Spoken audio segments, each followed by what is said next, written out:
Ал армысыздар, құрметті тыңдаушылар. Мен Абай Мырзахметов атындағы Көкшетау университетінің құқықтану кафедрасының доцент міндетін атқарушы Шәріпхан Жәрденбек. Біздің бүгінгі пәніміз құқық негіздері. Онда бірінші тақырып медиацияның мәні, ұғымы және қағидаттары деп аталады. Жалпы медиация бұл дауды, жанжалды, тараптардың өзара ерікті келісімі негізінде бейтарап үшінші тұлғаның медиатордың көмегімен шешуге бағытталған баламалы тәсіл. Медиацияның басты мақсаты бұл дауды бейбіт жолмен тараптардың мүдделерін ескере отырып, өзара тиімді келісімге келу арқылы шешу.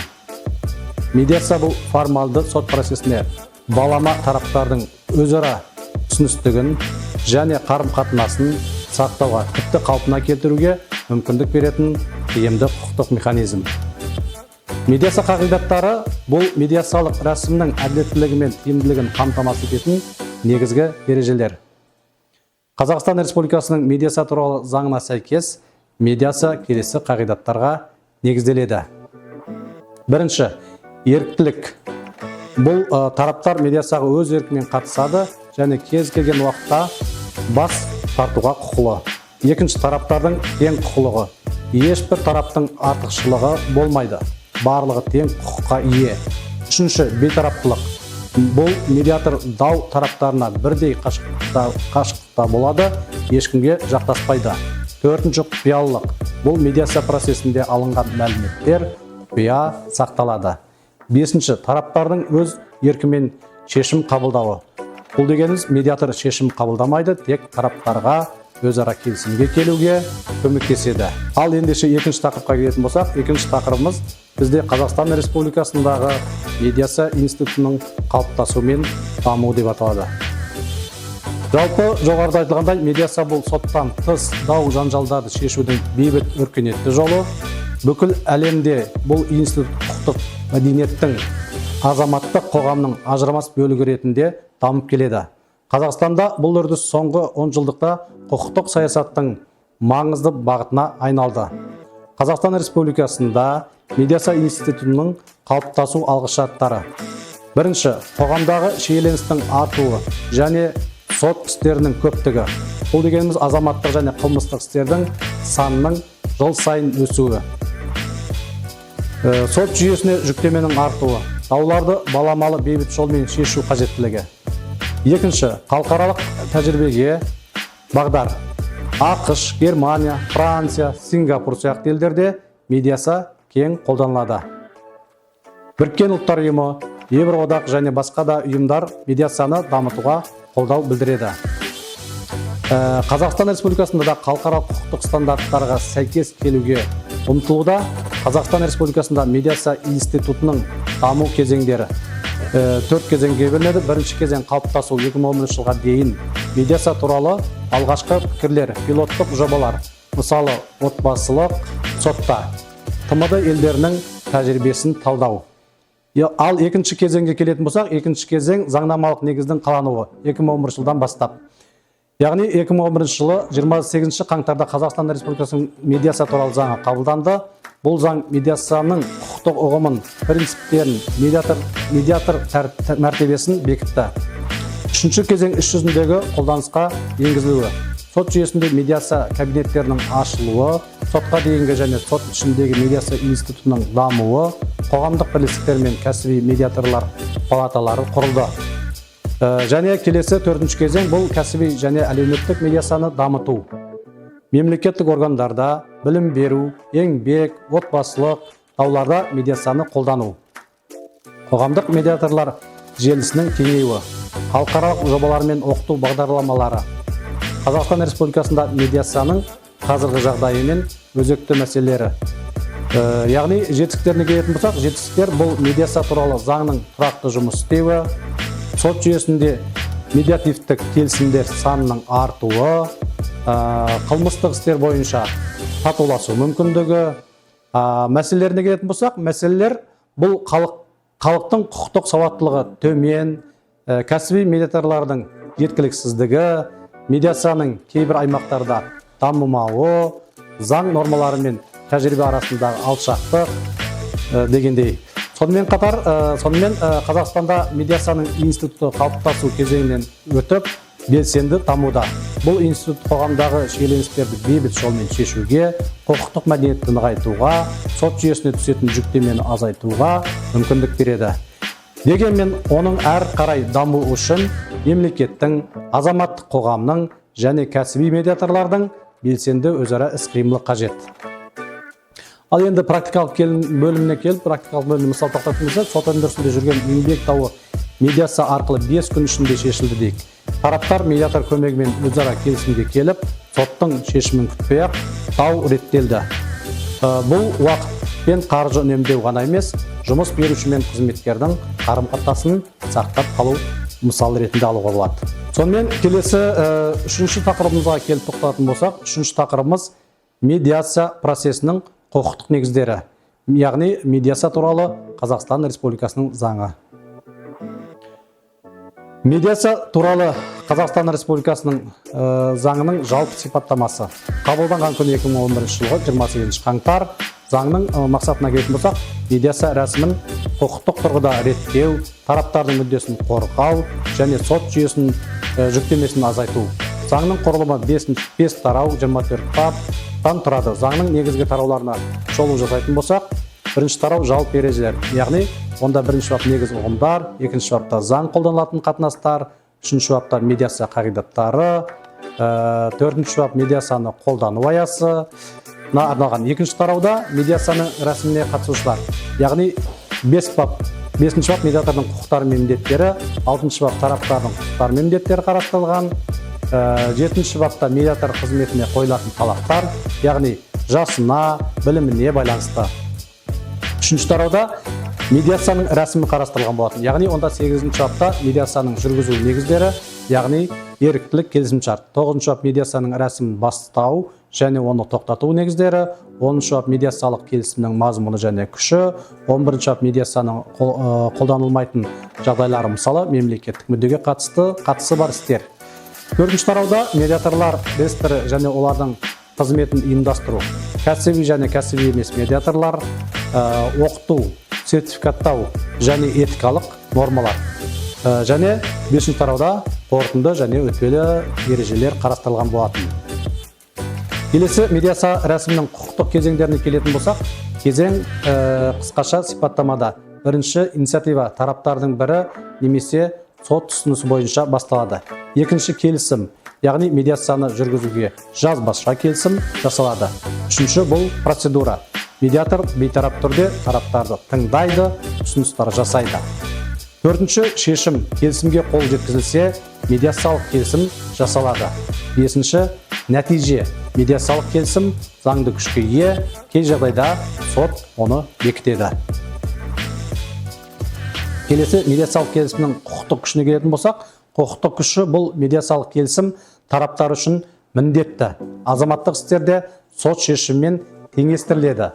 Қылмыстық және әкімшілік істерде жазадан босату үшін негіз болуы мүмкін. Сотта бекітілсе, орындау үшін атқару парағы берілуі мүмкін. Келесі практикалық мысалы келтіріп болсақ, мысалы екі азамат арасында мүлікке байланысты дау медиация арқылы шешіліп, тараптар нотариус арқылы медиациялық келісімге келді. Бұл келісім сотта бекітіліп, орындауға міндеттеледі. Уақыт, қаражат, жүйке үнемделеді.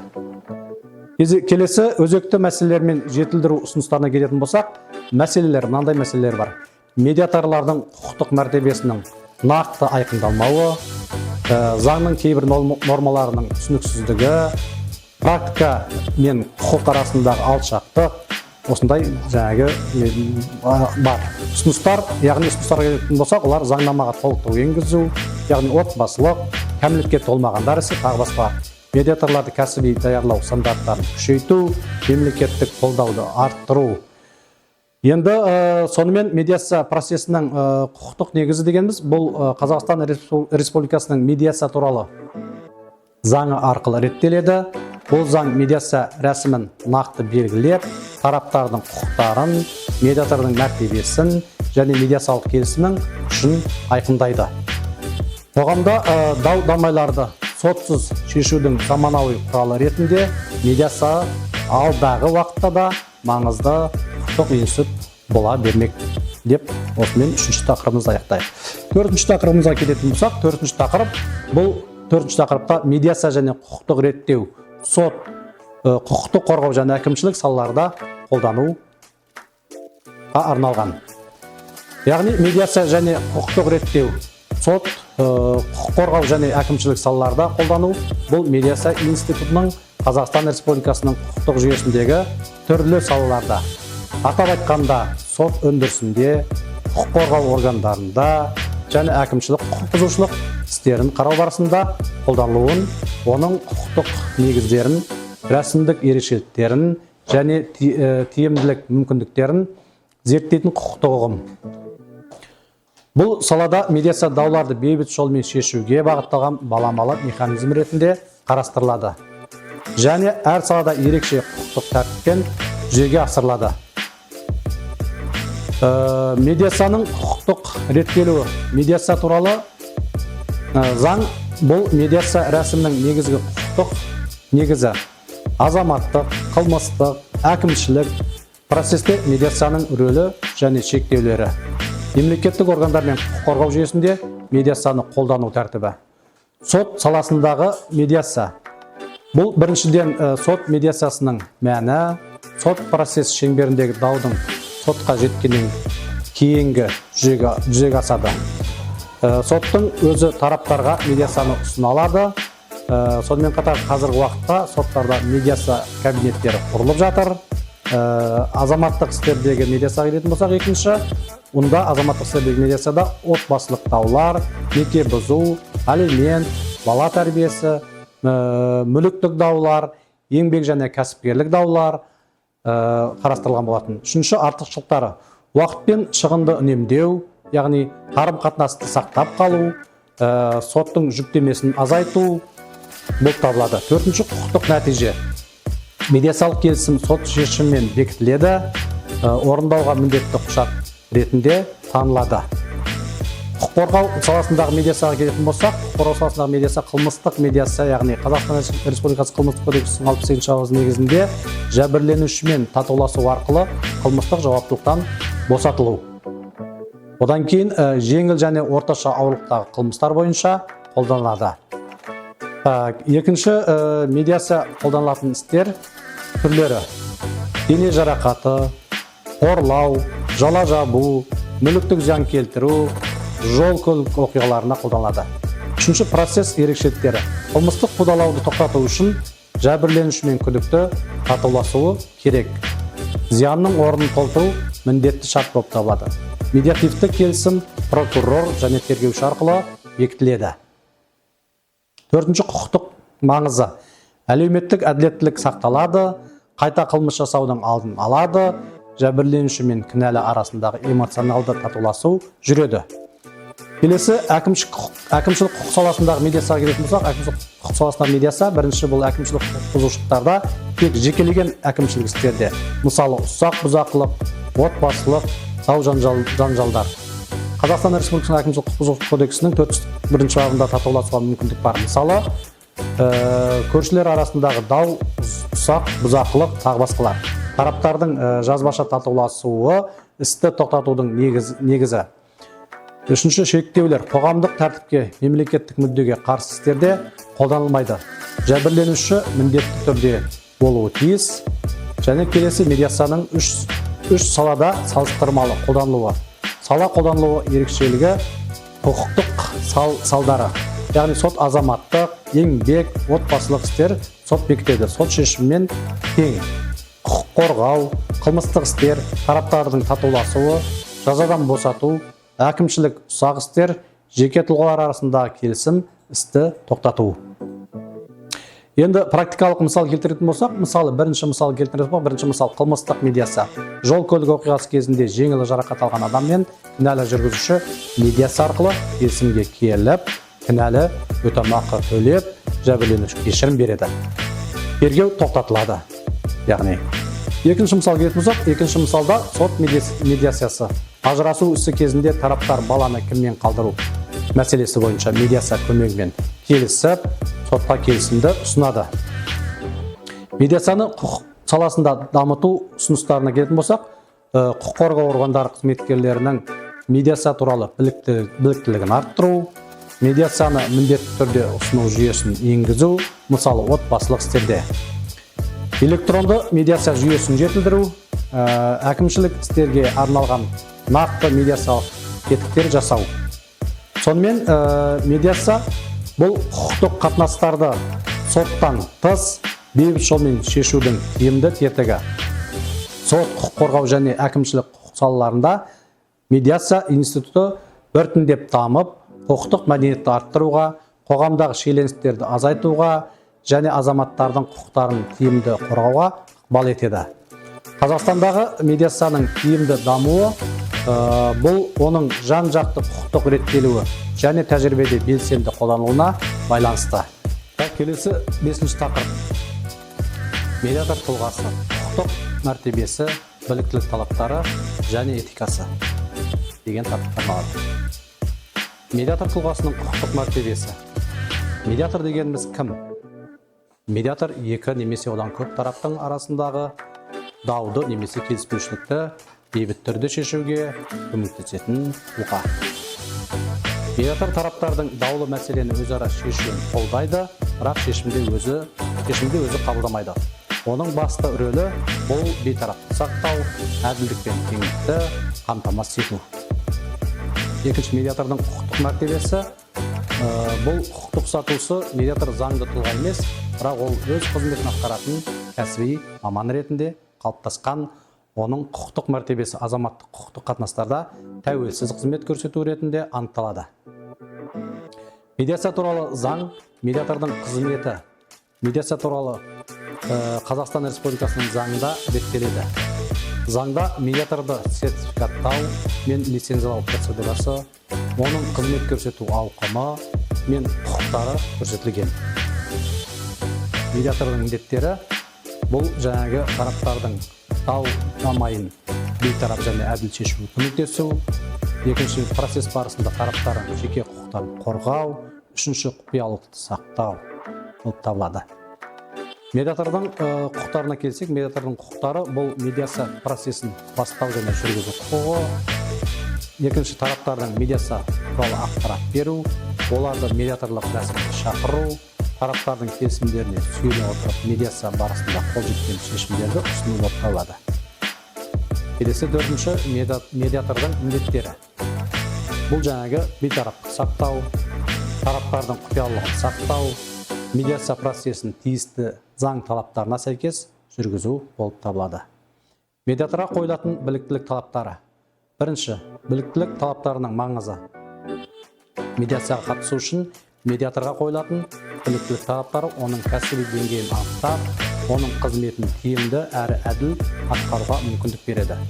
Талаптар медиатордың кәсіби қызметіне заңды және этикалық талаптарды енгізеді. Екінші, біліктілік талаптары. Білім. Медиатор кәсіби маман болуы керек, оның жоғарғы білімнің болуы қажет, көбінесе құқық, психология, әлеуметтік жұмыс, немесе басқа да гуманитарлық мамандықтар бойынша дипломы болуы талап етіледі. Медиаторлық оқыту және сертификаттауға келетін болсақ, медиаторға арнайы оқыту курсын аяқтап, арнайы сертификат алу тиіс. Курстар медиаторлық қызметке негізделген білім мен дағдыларды, сондай-ақ заңды және этикалық талаптарды қамтиды. Жұмыс тәжірибесі. Медиатордың белгілі бір уақыт ішінде даулы мәселелерді шешу тәжірибесі болу керек. Бұл тәжірибе оны тиімді және кәсіби жұмыс істеуге дайындайды.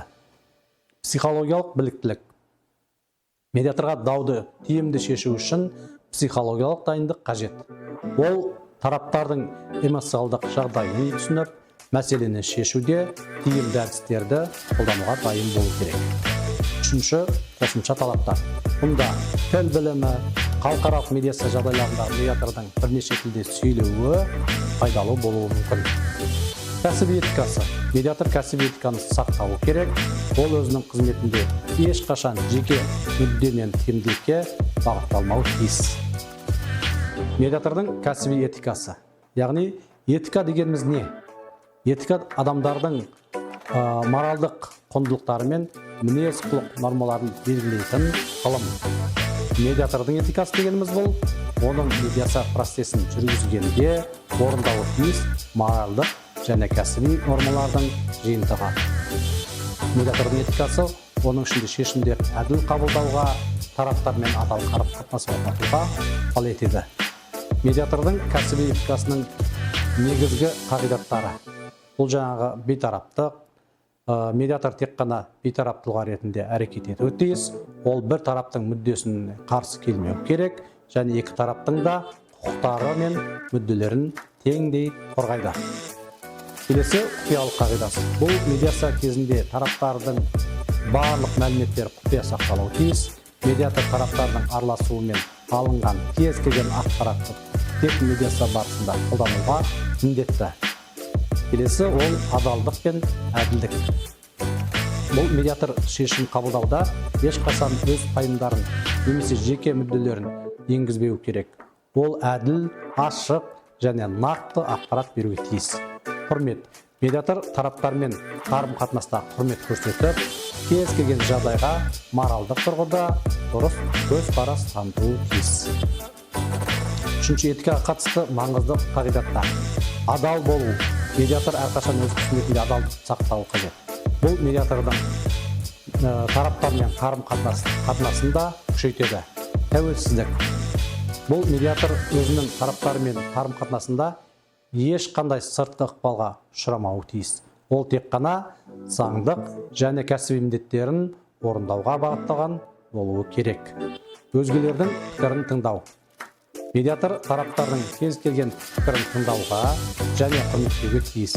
Әр тараптың айтқанын әділ және объективті түрде қабылдауы керек. Төртінші, медиатордың этикасы бұзылған жағдайда салдары. Бейтараптықты бұзу, медиатордың тараптардың біріне артықшылық берген жағдайда медиацияның нәтижесі заңды болмайды. Бұл қылмыстық немесе азаматтық жауапкершілікке әкелуі мүмкін.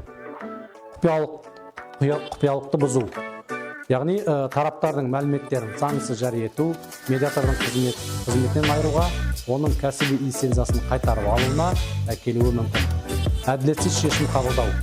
Бұнда медиатор тараптардың біріне жанасып, әділ шешім қабылдамаған жағдайда оның беделі мен кәсіби жауапкершілігіне теріс әсер етуі мүмкін. Сонымен медиатор тұлғасы бұл дауды шешуде маңызды рөл атқарады. Оның құқықтық мәртебесі, біліктілік талаптары мен кәсіби этикасы медиация институтының дамуына және тиімділігін қамтамасыз етуге ықпал етеді. Медиатордың кәсіби деңгейі мен этикалық стандарттарға сәйкес қызмет көрсету арқылы тараптар арасында тиімді келісімдерге қол жеткізуге болады. Келесі 6-шы тақырып. 6-шы тақырып бұл медиация мен сот төрелігінің арақатынасы, яғни артықшылықтары мен шектеулері. Медиация мен сот төрелігінің жалпы түсіне келетін болсақ, сот төрелігі, яғни сот төрелігі дегеніміз бұл заңды рәсімдер мен нормаларға сәйкес дауларды шешу үшін тәуелсіз соттың атқаратын қызметі.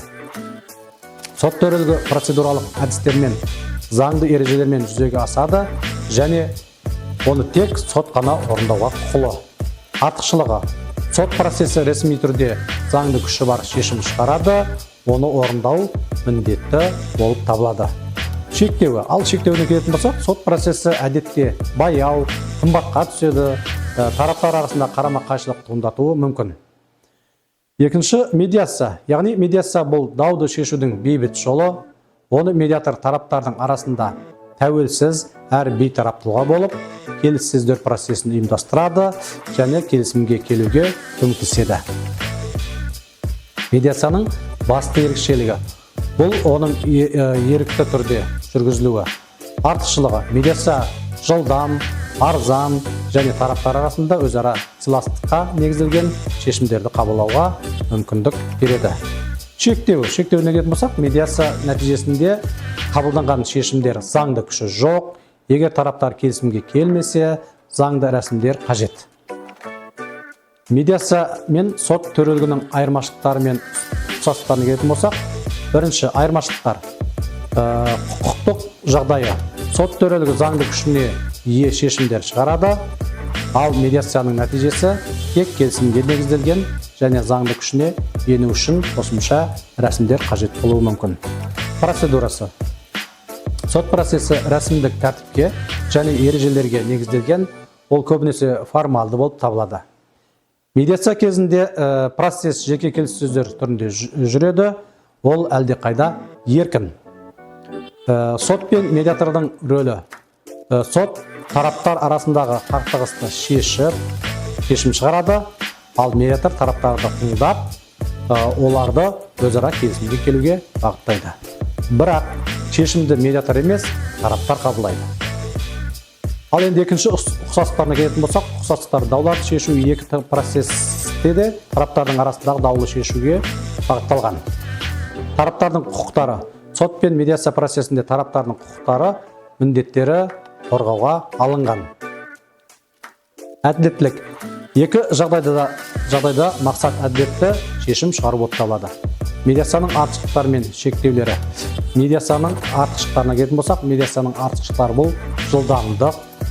Яғни медиация әдетте сот процесіне қарағанда жылдамырақ жүзеге асады. Бұл тараптардың уақытын үнемдейді.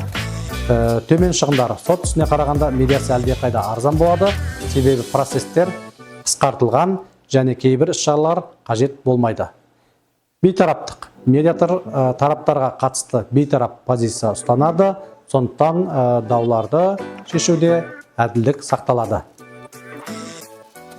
Тараптардың қалауы. Бұнда медиация ерікті болып табылады, яғни тараптар оны таңдауға құқылы. Құпиялылық. Медиация барысында тараптар арасында барлық ақпарат құпия сақталады. Бұл кейіннен қоғамға жария болмауы үшін маңызды. Келесі екінші медиацияның шектеулері. Заңды күштің болмауы. Медиацияның нәтижесі келісімге негізделеді, бірақ тараптар өзара келіспей, келісімді орындамауы мүмкін. Құқықтық мәселелердің күрделілігі. Кейбір жағдайларда медиация тиімді болмауы мүмкін. Әсіресе, егер құқықтық немесе қылмыстық мәселелер туындаса. Медиатордың бейтараптығын сақтау қиындықтары. Егер медиатор тараптармен жақсы қарым-қатынаста болмаса, немесе өз бейтараптығын сақтамауы мүмкін болса, онда медиация тиімді болмайды. Тараптардың ынтасының болмауы. Медиация тек ерікті болып табылады, сондықтан бір тараптың келісімге келмей қалуы мүмкін. Келесі сот төрелігінің артықшылықтары мен шектеулері. Яғни сот төрелігінің артықшылықтары. Заңды күші бар шешім, сот шешімі заңды күшке ие болады және оны орындау міндетті болып табылады. Әділдік. Сот шешімі заңға негізделген тараптардың тең құқықтарын сақтайды. Сондай-ақ заңды нормаларды қатаң түрде қолданады. Құқықтық мәселелерді шешу. Сот төрелігі құқықтық мәселелердің күрделілігін шешуде тиімді құрал болып табылады, себебі ол құқықтық нормалар мен сот тәжірибесіне негізделеді. Екінші, сот төрелігінің шектеулері. Яғни баяу процесс. Бұл дегеніміз сот процестері кейде ұзақ уақыт алады, бұл тараптардың уақытын жоғалтуына және даудың шешілуіне, кешіктіруіне әкеледі. Қымбат тұрады. Сот ісі үшін адвокаттардың, сарапшылардың, соттың және басқа да қызметтердің ақысы төленеді. Бұл даудың шешілуіне айтарлықтай шығындар әкеледі. Қарсыласудың артуы. Сот процесі тараптар арасында дауды тереңдете түсіп, олардың қарым-қатынасын кері әсерін тигізуі мүмкін. Қоғамдық. Сот ісі көбінесе қоғамдық болады. Бұл тараптардың жеке мәселелерінің жария болуына келеді. Медиация мен сот төрелігінің арақатынасын талдау. Онда бірінші, сот пен медиацияның үйлесімі. Медиация мен сот төрелігі бір-бірін толықтырып отырады. Медиация сот процесіне дейінде, кейінде қолданылуы мүмкін. Сот медиатор ретінде жұмыс істей алады, немесе сот алдында медиация рәсімін қолдануға мүмкіндік беріледі. Екінші, медиацияның сот төрелігіне әсері. Қосымша құрал. Медиация дегеніміз бұл дауларды сотқа дейінгі кезеңде немесе сотта шешудің қосымша әдісі. Ол тараптар арасында қарым-қатынасты жақсартуға, процесті жылдамдатуға көмектеседі. Сот жүктемесін азайту. Медиация арқылы көптеген даулар шешілген жағдайда, бұл сот жүйесінің жүктемесін азайтады, әрі сот процесі тиімдірек болады. Үшінші, медиацияның сот төрелігімен салыстырғанда ерекшеліктері. Медиация тараптардың өзара келісіміне негізделеді, ал сот шешімі заңды түрде міндетті болып табылады. Медиация бейбіт жолмен шешуді көздесе, сот тараптарды қорғай отырып заңды шешім шығарады. Сонымен, медиация мен сот төрелігінің арасында белгілі бір шекаралары бар. Бірақ олар бірін-бірі толықтырып, құқықтық жүйенің тиімділігін арттырады. Медиацияның артықшылықтары бұл жылдамдығы, арзан болуы, бейтараптығы мен құпиялылығы болса, шектеулері бұл заңда. Келесі 7-ші тақырып. 7-ші тақырыпта біз медиацияның кезеңдері мен рәсімдері, дайындық жүргізу, аяқтау. Медиацияның кезеңдері мен рәсімдері. Медиация процесі 3 негізгі кезеңнен тұрады. Дайындық кезеңі, жүргізу кезеңі, аяқтау кезеңі. Әрбір кезеңде арнайы рәсімдер мен міндеттер орындалады. Бірінші, дайындық кезеңі. Дайындық кезеңі бұл медиацияның алғашқы кезеңі болып табылады. Онда медиатор тараптармен танысып, медиацияның мақсатын түсіндіреді. Процеске қатысу шектерін белгілеу жұмыстарын атқарады. Медиатордың міндеттері мен рәсімдері. Тараптармен танысу, медиатор дауды шешу процесіне қатысатын тараптармен танысады. Ол тараптардың арасындағы қарым-қатынасты түсініп, олардың позицияларын анықтайды. Процеске қатысу, еріктілігін тексеру. Медиацияның негізгі қағидаттарының бірі бұл еріктілік. Сондықтан медиатор тараптардан медиация процесіне қатысу туралы келісім алу қажет. Құпиялылық туралы ескерту. Медиатор тараптарға медиация кезінде алынған барлық ақпараттың құпия сақталуын түсіндіреді. Бұл ақпарат кейіннен сотқа немесе басқа органдарға берілмейді. Медиацияның шарттарын түсіндіру. Медиатор тараптарға медиацияның мәні мен рәсімдерін толық түсіндіреді.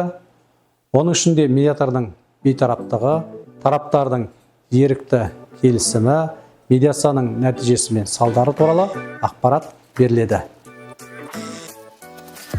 Медиация процедурасының ережелері.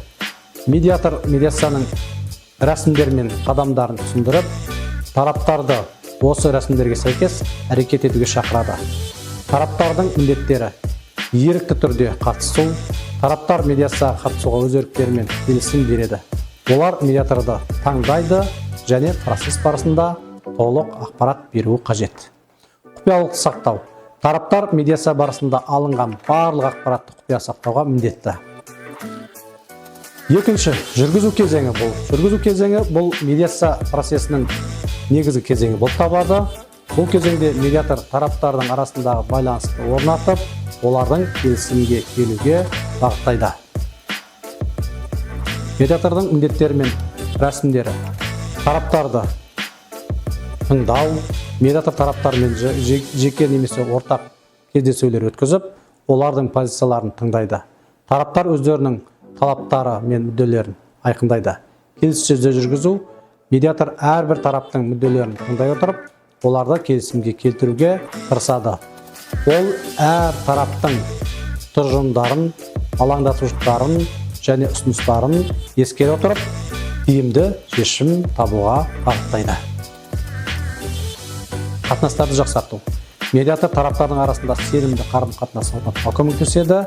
Ол түсінбеушіліктер мен дауларды шешу үшін түрлі техникалар мен әдістерді қолданады. Құқықтық және психологиялық көмек көрсету. Медиатор тараптардың құқықтарын сақтай отырып, психологиялық тұрғыдан қолдау көрсетеді. Ол тараптарға дұрыс шешім қабылдауға көмектеседі. Тараптардың міндеттері. Құрылымдық шешім ұсыну. Тараптар өз ұсыныстарын медиация процесінде баяндауы тиіс. Олар мәселенің шешімін іздеуде медиатордың көмегіне сүйенеді. Ынтымақтастық. Тараптар бір-бірімен қарым-қатынас жасау кезінде ашықтық пен ынтымақтастық көрсету керек. Келесі, үшінші, аяқтау кезеңі бұл. Аяқтау кезеңінде медиацияның соңғы кезеңі. Онда тараптар қол жеткізілген келісімдер бойынша шешім қабылдайды, немесе медиация процесін аяқтайды. Медиатордың міндеттері мен рәсімдері. Келісімнің мазмұнын қорытындылау. Медиацияның соңында медиатор тараптармен қол жеткізілген келісімнің шарттарын қорытындылайды. Егер тараптар келісімге келген болса, ол жазбаша түрде рәсімделеді. Келісімді рәсімдеу. Тараптардың келісіміне қол қойылады. Бұл келісімнің заңды күші болмайды. Бірақ ол тараптардың медиацияда қол жеткізген шешімі ретінде әрекет етеді. Қорытынды құжатты дайындау. Егер тараптар келісімге келген болса, медиатор оны жазбаша түрде рәсімдейді және оған қол қоюды ұсынады. Бұл келісім кейіннен орындау үшін құжат ретінде пайдаланылуы мүмкін. Тараптардың міндеттері. Келісімге қол қою. Тараптар келісімге қол қоюды, бұл олардың медиатордың көмегімен шешім қабылданғанын және оны орындауға дайын екенін білдіреді. Медиациядан бас тарту. Егер тараптар шешімге келе алмаса, немесе процестен шығуды қаласа, медиатор медиацияны тоқтатып, тараптардан бас тартуды талап етеді. Медиацияның тиімділігін арттыру факторлары. Бірінші, медиатордың кәсібилігі. Медиатордың тәжірибесі мен біліктілігі медиация процесінің тиімділігін арттырады. Екінші, тараптардың ынтасы. Егер тараптар медиацияға ашық әрі ынталы болса, процесс жылдамырақ өтеді және нәтижелі болады. Үшінші, құпиялылықтың сақталуы. Тараптардың медиаторға сенімі және медиацияның құпиялығы процестің тиімділігін арттырады. Төртінші, медиацияның еріктілігі. Тараптардың ерікті түрде қатысуы мен процесс барысында ұсыныстардың еркін түрде айтылуы маңызды.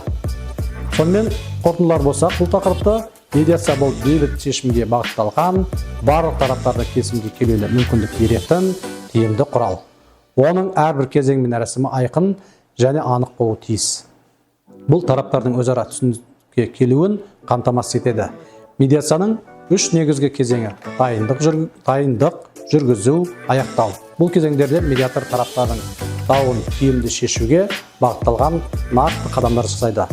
Ал тараптар өз келісімдерін бейбіт жолмен қабылдайды. Келесі 8-ші тақырып: еріктілік, бейтараптық және құпиялық қағидаттары медиацияда. Медиациядағы негізгі қағидаттардың маңызы. Медиация бұл дауды шешудің ерікті, бейбіт және тиімді әдісі. Медиацияның негізгі қағидаттары оның тиімділігі мен нәтижелігін қамтамасыз ететін негіздер болып табылады.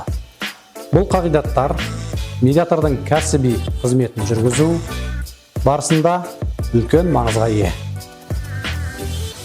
Еріктілік, бейтараптық және құпиялық бұл медиация процесінің негізгі үш қағидаты. Еріктілік қағидаты бұл медиация процесінің қатысушыларының әрқайсысының өз еркімен және еркін түрде медиацияға қатысуын білдіреді. Бұл қағидат медиатордың негізгі міндеттерінің бірі болып табылады және медиацияның ең басты ерекшеліктерінің бірі. Еріктіліктің ерекшеліктері. Тараптардың еркіндігі. Медиацияға қатысу үшін тараптар өз еркімен келісім береді. Олар медиацияны өздері қалаған жағдайда ғана қабылдайды. Бұл өз кезегінде дауды шешудің ерікті және бейбіт жолына мүмкіндік береді. Қатысудан бас тарту. Егер тараптар медиация процесінде өздерінің пікірлері мен талаптарына қол жеткізе алмаса, олар кез келген уақытта процестен бас тартылады. Қатысудың бас тартылуы. Егер бір тарап медиацияға қатысудан бас тартса, ол сот процесіне жүгінуге құқылы. Бұл жағдайда медиация нәтижелері ешқандай міндетті емес. Еріктіліктің маңызы. Еріктілік тараптардың өз қалауы бойынша шешім қабылдауға мүмкіндік береді. Бұл олардың заңды мүдделерінің қорғалуына жағдай жасайды. Еріктілік тараптардың процеске қатысуында барлық мүдделер мен қажеттіліктердің ескерілгенін білдіреді. Келесі бейтараптық қағидаты. Бейтараптық бұл медиатордың тараптардың біріне де артықшылық бермей, объективті және әділ болуының негізгі қағидаты. Медиатор екі тараптың да талаптарын мен позицияларын ең дәрежеде ескере отырып жұмыс істейді. Бейтараптықтың ерекшеліктері. Медиатордың бейтараптылығы. Медиатор процесс барысында тараптардың біріне немесе екіншісіне көбірек жақтасуға құқылы емес. Оның рөлі бұл тек екі тараптың өзара түсіністігін қамтамасыз ету және тиімді шешім табуға көмектесу. Құқықтық бейтараптық.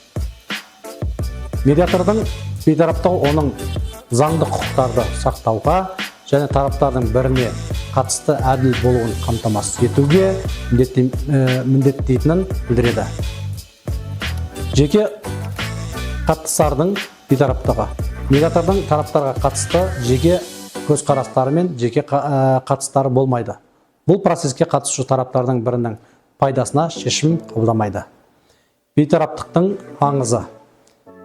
Бейтараптық медиацияның әділ өтуін және тараптардың сенімін қамтамасыз етеді. Егер медиатор тараптардың біреуіне жақтасса, онда медиацияның нәтижелері заңды күшке ие болмауы мүмкін. Бейтараптық тараптардың өзара сенімді қарым-қатынас орнатуына мүмкіндік береді, себебі барлық қатысушылар медиатордың әділ болатынына сенеді. Келесі құпиялық қағидаты. Құпиялық бұл медиация процесінде тараптар арасында алынған барлық ақпараттың құпия сақталуы қажет. Бұл қағидат медиацияның негізгі ерекшеліктерінің бірі болып табылады. Себебі тараптар медиацияда өздерінің барлық мәліметтерін қауіпсіз түрде бөлісуді қалайды. Құпиялықтың ерекшеліктері. Ақпараттың құпиялығын сақтау. Медиация процесінде тараптардан алынған барлық ақпарат құпия сақталады және сотта немесе басқа құқықтық процедураларда пайдаланылмайды. Бұл тараптардың еркін сөйлесуіне және мәселелерді ашық шешуіне мүмкіндік береді. Құпиялықтың мерзімі. Құпиялық тек медиация процесі барысында ғана емес, оның аяқталғаннан кейін де сақталады. Тараптардың арасында қабылданған шешімдер немесе келісімдер тек тараптардың келісімімен ғана жариялануы мүмкін. Құпиялықтың бұзылуы. Медиатор медиация барысында тараптардан алынған мәліметтерді құпия сақтауға міндетті. Егер бұл қағидат бұзылса, медиатор жауапкершілікке тартылады. Құпиялықтың маңызы. Құпиялық тараптарға өз мәселелерін ашық және қауіпсіз түрде талқылауға мүмкіндік береді. Себебі олар болашақта алынған ақпараттың жария болатынынан қорықпайды. Құпиялық медиацияға қатысушылардың сенімін нығайтады. Бұл өз кезегінде медиацияның тиімділігіне әсер етеді. Қағидаттардың өзара байланысы. Еріктілік, бейтараптық және құпиялық қағидаттар бір-бірімен тығыз байланысты және медиацияның тиімділігін қамтамасыз етеді. Еріктілік әр тараптың өз қалауы бойынша медиация процесіне қатысуын қамтамасыз етеді. Ал бейтараптық медиатордың барлық тараптарға әділ көзқарас ұстануын талап етеді. Бұл екі қағидат бір-біріне толықтырып, тараптардың келісімге келу мүмкіндігін арттырады. Құпиялық тараптардың бір-бірімен ашық қарым-қатынас жасауына мүмкіндік береді. Ал бұл өз кезегінде медиацияның тиімділігіне және нәтижелігіне әсер етеді.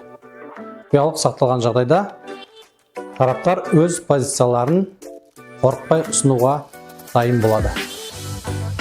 Сонымен медиациядағы еріктілік, бейтараптық және құпиялық қағидаттары процестің әділ өтуін және тараптардың арасында сенімді қарым-қатынас орнатуды қамтамасыз етеді. Бұл қағидаттар медиацияның тиімділігін арттырып, дауды бейбіт жолмен шешуге ықпал етеді. Еріктілік, бейтараптық және құпиялық медиацияның негізгі принциптері болып табылады. Олар тараптардың сенімін нығайтуға және процеске қатысуға деген ынтасын арттыруға көмектеседі. Келесі 9-шы тақырып. Қылмыстық істер бойынша медиацияның ерекшеліктері. Қылмыстық істердегі медиацияның жалпы түсінігі. Қылмыстық істер бойынша медиация бұл қылмыстық дауды шешудің бейбіт әдісі. Онда медиатор тараптардың арасында түсіністік пен келісім орнатуға көмектеседі. Мұнда медиатор айыпталушы мен жәбірленушінің арасында түсіністік орнатып, тараптарды бейбіт шешімдерге жетелейді. Бұл процесс айыпталушы мен жәбірленуші арасындағы қарым-қатынасты қалпына келтіруге және қылмыстық процесті жеңілдетуге мүмкіндік береді. Қылмыстық істер бойынша медиацияның ерекшелігі оның тек сот процесінде емес, сонымен қатар сотқа дейінгі кезеңде де қолданылуы мүмкін. Бұл әдіс жәбірленуші мен айыпталушы арасында татуласуға ықпал етеді және құқықтық салдарлары бар мәселені бейбіт жолмен шешуге мүмкіндік береді. Қылмыстық істер бойынша медиацияның негіздері.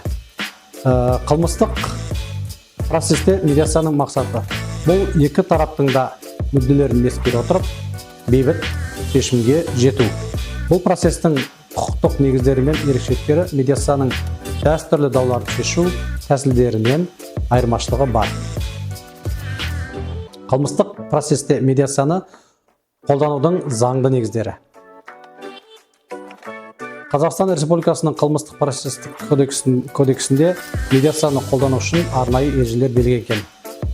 Бұл ережелердің негізгі мақсаты айыпталушы және жәбірленуші арасында қарым-қатынас орнатып, қылмыстық істің шешімін бейбіт жолмен табу. Сотқа дейінгі медиация. Сотқа дейінгі кезеңде медиация жүргізу мүмкіндігі бар. Ол қылмыстық істің сотқа жіберілмей тұрып, тараптар арасында келіссөздер жүргізуді білдіреді. Соттағы медиация. Егер тараптар сот процесінде кездессе, олар медиацияға жүгінуі мүмкін. Бұл жағдайда медиация тараптардың келісімімен жүргізіледі және оның нәтижесінде бейбіт келісім жасауға болады. Екінші, қылмыстық істердегі медиацияның түрлері. Қылмыстық жазаның жеңілдетілуі.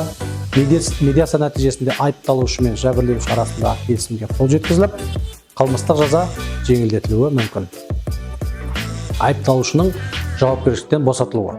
Егер айыпталушы мен жәбірленуші арасындағы келіспеушілік шешілсе, айыпталушы қылмыстық жауапкершіліктен босатылуы мүмкін.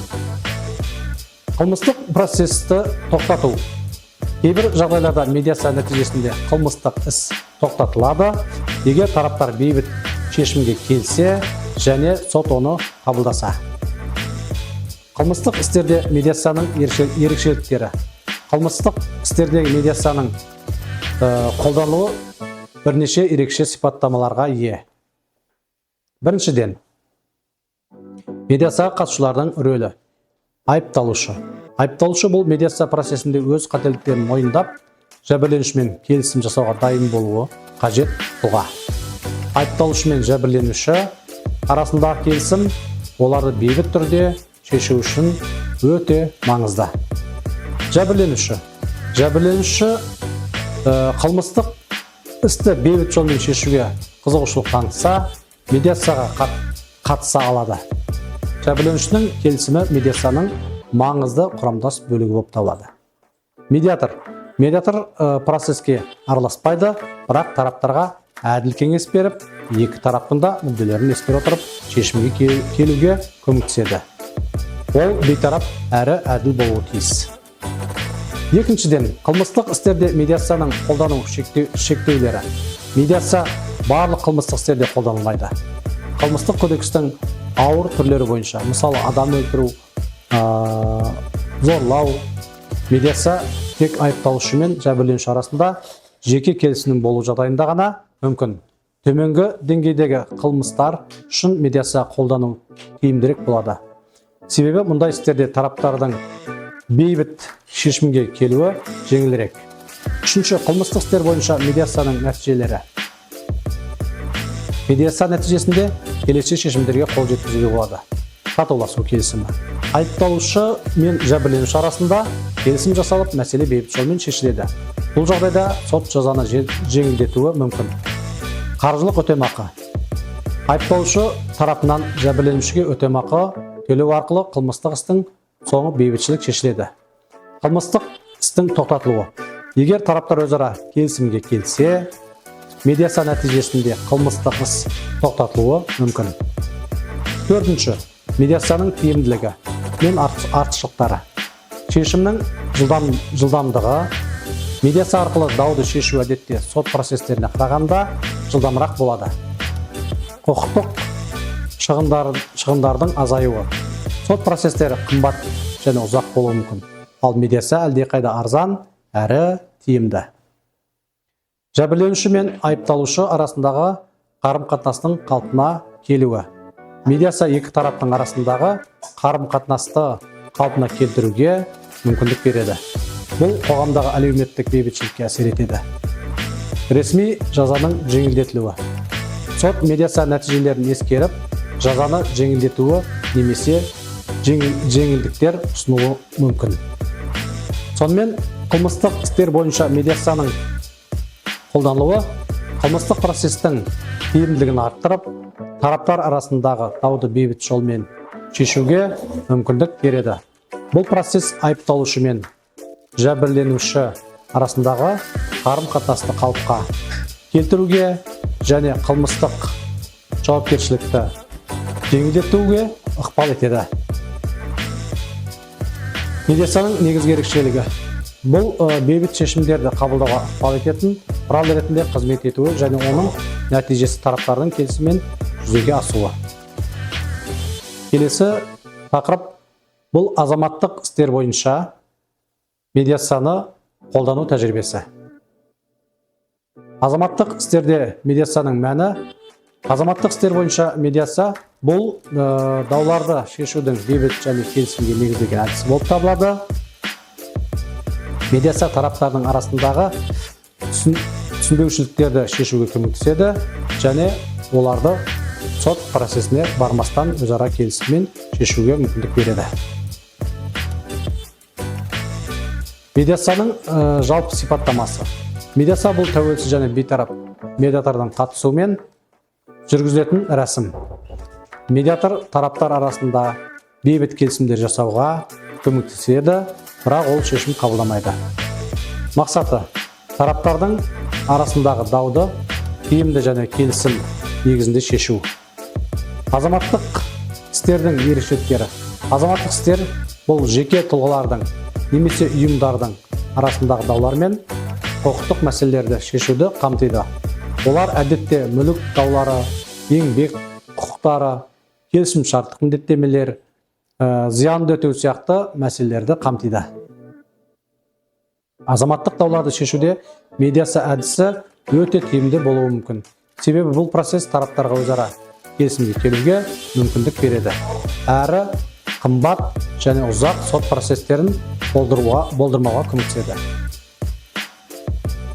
Азаматтық істер бойынша медиацияның құқықтық негіздері. Қазақстан Республикасының медиация туралы заңды азаматтық істерде медиацияны қолдануды реттейді. Бұл заңда медиацияның құқықтық мәртебесі, медиацияның еріктілік қағидаты, медиация рәсімдерінің ережелері мен медиатордың міндеттері белгіленген. Азаматтық істер бойынша медиацияның қолданылуы тараптардың дауларын тиімді және бейбіт жолмен шешуге мүмкіндік береді. Бұл процесс соттың салмағын жеңілдетуге және тараптардың қарым-қатынасын қалпына келтіруге көмектеседі. Азаматтық дауларды медиация арқылы шешу тәжірибесі Қазақстанда белсенді түрде дамып келеді және ол көптеген жағдайларда дауларды жедел және тиімді шешуге мүмкіндік береді. Келесі тақырып бізде отбасылық даулардағы медиация. Отбасылық даулардағы медиацияның маңызы. Отбасылық даулар бұл әдетте жұбайлар, туыстар немесе басқа отбасы мүшелері арасындағы қарым-қатынастарды реттеумен байланысты даулар. Мұндай дауларда жиі эмоциялар мен тұлғалық мәселелер араласып кетеді. Сондықтан оларды бейбіт жолмен шешу өте маңызды. Біріншіден, отбасылық даулардың сипаттамасы. Отбасылық даулар дегеніміз бұл некені бұзу, балалардың қамқорлығын бөлу, алименттер, мүлік даулары, тұрмыстық зорлық-зомбылық және басқа да мәселелерді қамтитын құқықтық даулар. Бұл даулардың шешімі көптеген жағдайларда жеке қарым-қатынастар мен эмоционалдық тұрақтылықты ескеру қажет. Екіншіден, отбасылық даулардың медиация арқылы шешілуінің артықшылықтары. Эмоционалды жағдайды сақтау. Отбасылық дауларда қатысушылар эмоционалдық күйде болуы мүмкін. Сондықтан медиация көмегімен дауды бейбіт жолмен шешу олардың психологиялық жағдайына әсер етпейді. Құпиялылық. Отбасылық дауларда құпиялылық өте маңызды. Себебі бұл жеке мәселелер мен тұлғалардың құқықтарын қорғауға мүмкіндік береді. Шешімнің тұрақтылығы. Отбасылық медиация арқылы тараптар өзара келісімге келіп, бұл шешімнің орындалуы мүмкін. Шығындардың азаюы. Сот ісі ұзақ және қымбат болуы мүмкін. Ал медиация дауды жылдам және аз шығынмен шешуге мүмкіндік береді. Отбасылық даулардағы медиацияның құқықтық негіздері. Құқықтық реттеу жүйесінде отбасылық дауларды медиация арқылы шешу арнайы ережелермен қамтылған. Қазақстан Республикасында медиацияның құқықтық негіздері медиация туралы заңда және неке, отбасы және отбасы туралы кодексте көрсетілген. Медиация туралы заңның негізгі ережелері. Еріктілік. Медиацияны қолдану процесі ерікті болып табылады, яғни тараптар өздері таңдаған медиаторға жүгінеді. Бейтараптық. Медиатор тараптарға әділ, бейтарап кеңес береді, ешқандай мүдделер қақтығысын туғызбайды. Құпиялылық. Медиация барысында алынған ақпараттар құпия болып қалады және тек тараптардың келісімімен ғана жарияланады. Отбасылық медиация. Отбасылық дауларды медиация арқылы шешу мәселелері арнайы заңмен реттеледі. Бұл ретте тараптардың мүдделерін ескеру өте маңызды. Неке, отбасы және отбасы туралы кодекстегі ережелер. Кодекс отбасылық құқық мәселелерін реттейді, оның ішінде неке бұзу, балалардың қамқорлығын бөлу, алименттер, тұрмыстық зорлық-зомбылық мәселелері бар. Азаматтық істерге қатысты егер екі тарап өзара келісімге келмесе, олар медиация қызметтерін пайдалана алады. Отбасылық даулардағы медиация рәсімі. Отбасылық дауларды шешудің медиациялық рәсімі бірнеше кезеңнен тұрады. Олар дайындық кезеңі. Бұл кезеңде медиатор тараптардың өтінішін қабылдайды және медиацияның мақсатын түсіндіреді. Тараптарға медиацияның артықшылықтары мен оның процесі түсіндіріледі. Сонымен қатар медиатор тараптардың келісіммен тараптардың нақты мәселелерін анықтайды. Екінші негізгі кезең. Медиатордың рөлі медиатор тараптардың пікірін тыңдап, олардың қажеттіліктері мен мүдделерін талқылайды. Медиатордың міндеті бұл тараптардың арасында диалог орнатып, келісімге қол жеткізу. Ерікті қатысу. Әр тарап өз қалауы бойынша процесті жалғастырады, оның ішінде шешімге келу процесін қабылдау немесе одан бас тарту. Тараптардың келісімі. Медиатор тараптардың арасындағы келіспеушіліктерді шешіп, келісімге келуге көмектеседі. Үшінші, бұл аяқтау кезеңі. Егер тараптар медиация нәтижесінде келісімге келсе, бұл келісім жазбаша түрде рәсімделеді. Келісімнің заңды күшке ие болуы үшін ол сотқа берілуі мүмкін. Отбасылық даулардағы медиацияның ерекшеліктері мен қиындықтары. Отбасылық дауларда медиация қолданудың өзіндік ерекшеліктері мен қиындықтары бар. Ерекшеліктері. Бірінші, бұл ерекшеліктері. Эмоционалды аспект.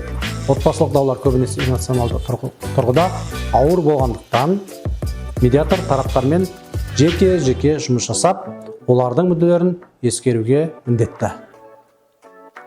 Балалардың мүдделері бар бұл жерде. Балалардың мүдделері, егер даулар балалардың қамқорлығы мен тәрбиесіне қатысты болса, медиатор бұл мәселелерді ерекше назарға алады. Құқықтық аспекті. Медиация арқылы шешілген келісімдердің құқықтық күшіне ие болуын қамтамасыз ету үшін ол соттың қарауына жіберілуі мүмкін. Екінші жаңағы қиындықтары бар. Қиындықтары бұл тараптардың келісімге келмеуі, отбасылық дауларда тараптардың бірі келісімге келуден бас тартуы мүмкін, әсіресе егер ол эмоционалды тұрғыдан жеңілген болса. Отбасылық зорлық-зомбылық. Егер дауға тұрмыстық зорлық-зомбылық қатысатын болса, медиация дұрыс нәтиже бермеуі мүмкін. Себебі зорлық-зомбылық құрбанның мүдделерін ескере отырып, оны қорғау өте маңызды. Отбасылық даулардағы медиацияның тиімділігі мен артықшылықтары. Бірінші, медиацияның артықшылықтары. Шешімнің жылдамдығы. Медиация арқылы отбасылық дауларды шешу сотқа қарағанда жылдамырақ болады. Құпиялылық. Яғни медиация кезінде тараптар өздерінің мәселелерін ашық және құпия түрде талқылай алады. Тараптар арасындағы қарым-қатынасты сақтау. Медиация арқылы тараптар өздерінің қарым-қатынасын сақтау мен қалпына келтіруге мүмкіндік алады. Әсіресе балалардың қамқорлығы мәселелерінде. Тұрақты келісімдер. Медиация арқылы тараптар өзара келісімге келгенде, ол көбінесе тұрақты әрі оңтайлы болады. Екінші, бұл қиындықтар мен шектеулер. Тараптардың дайын болмауы. Барлық адамдар медиацияға дайын емес. Әсіресе егер олардың арасында ұзақ уақытқа созылған қатынастар мен терең мәселелер болса. Құқықтық шектеулер. Медиация әрбір жағдайларда заңмен реттелмеген немесе мүмкін емес болуы мүмкін. Мысалы, отбасылық зорлық-зомбылық кезінде. Сонымен отбасылық дауларды шешудің медиациялық әдісі тиімді. Себебі ол тараптардың өзара келісіміне негізделеді және олардың қарым-қатынасын сақтауға ықпал етеді. Сонымен қатар, бұл процесс құқықтық шығындарды азайтуға, шешімді жылдам қабылдауға және тараптардың бейбіт жолмен шешім қабылдауына мүмкіндік береді. Бірақ кейбір жағдайларда, әсіресе отбасылық зорлық-зомбылық жағдайында медиация қолдануға болмайды. Келесі тақырып бұл еңбек және коммерциялық даулардағы медиация. Еңбек дауларындағы медиация. Еңбек дауының сипаттамасы. Еңбек даулары дегеніміз бұл жұмыс беруші мен қызметкер арасында туындайтын даулар. Бұл даулар еңбек шарттарының бұзылуы, жалақының төленбеуі, жұмыс орнындағы жағдайлар, қызметкердің жұмыстан шығарылуы немесе еңбек шарттарын қайта қарау мәселелерімен байланысты болуы мүмкін. Екінші, еңбек дауларын медиация арқылы шешудің артықшылықтары. Шешімнің жылдамдығы. Медиация арқылы тараптар өзара келісімге келіп, дауды сотқа жеткізбей шешуге мүмкіндік алады. Құпиялылық. Еңбек дауларының шешімін медиация арқылы жасау барысында тараптардың жеке мәселелері ашық түрде жарияланбайды. Шығындардың төмендігі. Сот ісін жүргізумен салыстырғанда медиацияның шығындары едәуір төмен. Тараптардың қатынастарын сақтау. Медиация тараптардың арасындағы қарым-қатынасты сақтауға ықпал етеді. Бұл әсіресе жұмыс беруші мен қызметкер арасында ұзақ мерзімді байланысты сақтау үшін маңызды. Үшінші, еңбек дауларындағы медиация рәсімі. Еңбек дауларында медиация рәсімі бірнеше кезеңнен тұрады. Дайындық кезеңі. Тараптар медиацияға жүгінгенде медиатор тараптарды таныстырады. Олардың құқықтары мен міндеттерін түсіндіреді. Негізгі кезең. Медиатор тараптардың пікірін тыңдайды, олардың мүдделерін анықтап, оларды бейтарап жағдайда талқылайды. Бұл кезеңде мақсат екі тарапты бірдей қолайлы шешімге келтіру. Келесі кезең бұл қорытынды кезеңі. Медиатор тараптардың келісімге келуіне көмектеседі. Егер келісімге қол жеткізілсе, ол жазбаша түрде рәсімделеді. Ал енді төмендегі сілтеме бойынша өтіңіз.